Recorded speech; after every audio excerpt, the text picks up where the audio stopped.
நம்முடைய இந்திய அரசாங்கம் ஆர்பிஐ மூலியமா ஒரு கேம்பெயினை தொடங்கியிருக்காங்க. அது என்னன்னா யுவர் மணி யுவர் ரைட்ஸ், உங்கள் பணம் உங்கள் உரிமை அப்படின்னு சொல்லிட்டு.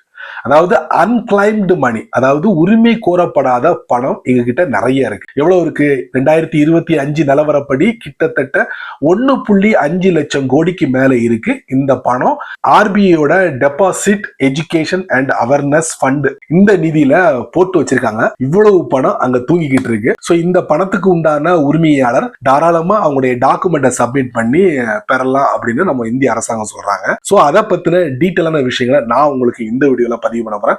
வழக்கம் போல நம்ம வீடியோக்கு லைக் கொடுத்துக்கோங்க. தொடர்ச்சியா நம்முடைய சேனலை சப்போர்ட் பண்ணுங்க. வீடியோவை எந்த பகுதியும் நீங்க ஸ்கிப் பண்ணாதீங்க. ஸ்கிப் பண்ணீங்கன்னா உங்களால மத்தவங்களுக்கு ஷேர் பண்ண முடியாது. இப்ப அதை பத்தி டீட்டெயிலா தெரிஞ்சுக்கலாம் வாங்க.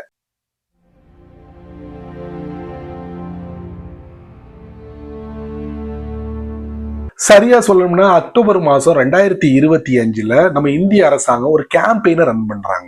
யுவர் மணி யுவர் ரைட்ஸ், உங்கள் பணம் உங்கள் உரிமை. எதுக்காக இந்த கேம்பெயின் அப்படின்னு பாத்தீங்கன்னா, இப்ப நிறைய பேர் பேங்க் அக்கௌண்ட்லாம் யூஸ் பண்றோம். யூஸ் பண்ணும்போது என்ன பண்ணுவாங்கன்னா பணத்தை சேமிச்சு வைப்பாங்க. அதே மாதிரி இன்சூரன்ஸ் பாலிசி எடுத்து வச்சிருப்பாங்க. பங்கு சந்தையில முதலீடு பண்ணிருப்பாங்க. இந்த மாதிரி அவங்க செய்யும் போது அவங்க குடும்ப உறுப்பினர்கள்ட்ட தெரியப்படுத்துவாங்க. நான் இந்த மாதிரி இடங்கள்ல முதலீடு பண்ணிருக்கேன், தெரிஞ்சுக்கோங்க அப்படின்னு சொல்லி இது பண்ணுவாங்க. ஒரு சில பேர் என்ன பண்ணுவாங்க, வீட்டுக்கே தெரியாம இந்த மாதிரி டெபாசிட் பண்ணிருப்பாங்க, இன்சூரன்ஸ் பண்ணிருப்பாங்க, பங்கு சந்தையில முதலீடு போட்டிருப்பாங்க. ஒரு கட்டத்துல ஒரு 10 வருஷத்துக்கு மேல அதை பயன்படுத்தாம அப்படி விட்டுருக்கலாம். ஒரு இடத்துல இருந்து இன்னொரு இடத்துக்கு ஷிஃப்ட் ஆயிருக்கலாம், இல்ல அவங்க காலம் ஆயிருக்கலாம். அந்த மாதிரி சமயங்கள்ல அந்த மாதிரி பணங்கள் எல்லாமே பேங்க்ல, இன்சூரன்ஸ்ல, அதே மாதிரி பங்கு சந்தைகள்ல குமிஞ்சு கிடக்கு. சோ ஒரு குறிப்பிட்ட கால அளவுக்கு அப்புறம் அந்த பணத்தை என்ன செய்யறாங்கன்னா ஆர்பிஐயோட டெபாசிட் எஜுகேஷன் அவேர்னஸ் ஃபண்டுக்கு அனுப்பிடுறாங்க. இப்போ அங்கதான் 1.5 லட்சம் கோடி அமௌண்ட் அங்க சும்மா தூங்கிட்டு இருக்கு. சோ அந்த அமௌண்ட்டுக்கு நீங்க உரிமை கோரலாம் அப்படின்னு சொல்லி நம்ம இந்திய அரசாங்கம் தெரியப்படுத்திருக்காங்க.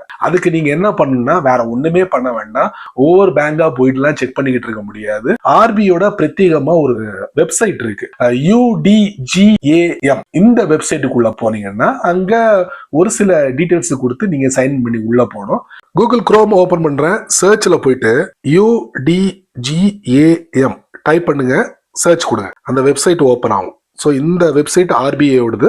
இதுல ஒரு 30 பேங்க் கிடைச்சிருக்காங்க. இங்க பாருங்க, லிஸ்ட் ஆஃப் 30 பேங்க்ஸ். தட்டினீங்கன்னா 30 பேங்கோட நேம்கள் இருக்கும். ஆனா எந்த பேங்க்ல பணத்தை போட்டு வச்சிருக்காங்கன்னு உங்களுக்கு தெரியாது. அதுக்கு நீங்க என்ன பண்ணா உள்ள போனதுக்கு அப்புறம் ஆல் பேங்க்னு செலக்ட் பண்ணி டீடைல்ஸ் கொடுத்து சர்ச் பண்ணுங்க. கண்டிப்பா உங்களுக்கு இன்ஃபர்மேஷன் கிடைக்கும். உள்ள போறதுக்கு முன்னாடி மொபைல் நம்பரு, அதுக்கு ஒரு பாஸ்வேர்டு எல்லாத்தையும் கொடுத்து அதுக்கப்புறம் உள்ள போகணும். சரிங்களா? இதுதான் அந்த வெப்சைட்டு. இதை 2023 ஸ்டார்ட் பண்ணிட்டாங்க இந்த வெப்சைட்டை. ஸோ நண்பர்களே இது தெரிஞ்சுக்கோங்க.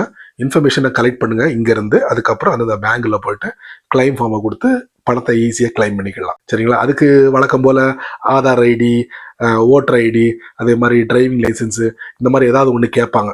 போகும்போது இதெல்லாம் கொண்டு போய்க்காங்க. சரி நண்பர்களே, இந்த வீடியோவை நீங்க ரொம்ப பொறுமையா நீங்க வாட்ச் பண்ணிப்பீங்க. ஸோ இந்த வீடியோல உரிமை கோரப்படாத பணங்கள் நிறைய ஆர்பிஐயோட ஃபண்ட்ல இருக்கு. நமக்கு வர வேண்டிய பணங்கள் எதுவும் இருந்ததுன்னா முறையான அந்த வெப்சைட்ல போயிட்டு டீட்டெயில் கலெக்ட் பண்ணிக்கோங்க.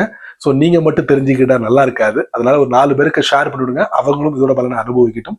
நீங்க நம்ம சேனலுக்கு புதுசா இருந்தீங்கன்னா வழக்கம் போல யூடியூப் காரன் கீழே நிறைய பட்டனை கொடுத்துருக்கேன். குறிப்பா ஹைப் அப்படிங்கிற பட்டன் உங்க கண்ணில் தென்பட்டுச்சுன்னா அதை தட்டி விட்டுக்கங்க. அது கீழே கமெண்ட் செக்ஷன் இருக்கு. உங்களுடைய கருத்தை நல்ல ரீதியில் பதிவு பண்ணுங்க. பிடிச்சா லைக் பண்ணுங்க, பிடிக்கலன்னா அன்லைக்.